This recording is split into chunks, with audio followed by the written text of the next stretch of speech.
Ես ամեն ժամանակ Տիրոջը դրեցի իմ առջև, որովհետև նա իմ աջ կողմում է, ես չեմ սասանվի։ Իմ սիրտն ուրախ է դրա համար, և ցնծում է իմ անձը, և մարմինս էլ հույսով պիտի հանգստանա,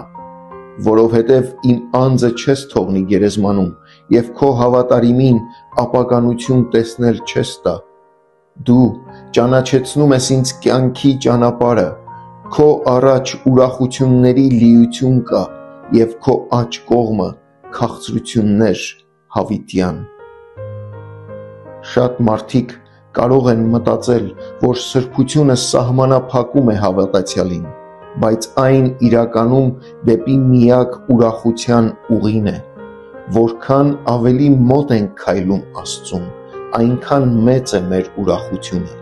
Որքան ավելի վստահում ենք Աստծուն և հավատարիմ ընթանում կյանքի ճանապարհով, այնքան ավելիով է մեր սիրտը լցվում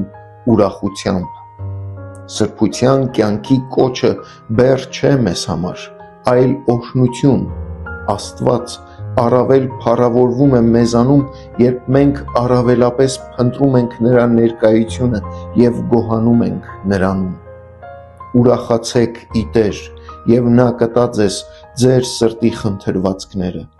Եթե ձեր սրտի փափագն է իր մնայուն ներկայությունը, և այն ձեզ լիարժեք ուրախություն է տալիս, ապա Աստված խոստում ունի կատարելու ձեր սրտի փափագը և ձեզ հետ լինելու և ձեր սիրտը ուրախ պահելու։ Մեղքը խոստանում է հաճույք, բայց բերում է կործանում։ Աստծո հետ սուրբ կյանքի ընթացքը բերում է մնայուն ուրախություն և քաղցրություն։ Սրբության ձգտողը ոչ թե կորցնում է կամ զրկում ինքն իրեն, այլ Քրիստոսում ամեն բան ձեռք է բերում։ Իրական ուրախությունը Աստծուն հանձնված անձի ամենօրյա փորձառությունն է։ Հայր, թող ես գտնեմ ուրախություն սրբության ընթացքի մեջ։ Պահիր ինձ քեզ մոտ, որպեսզի ճաշակեմ քո քաղցրությունը։ Ամեն։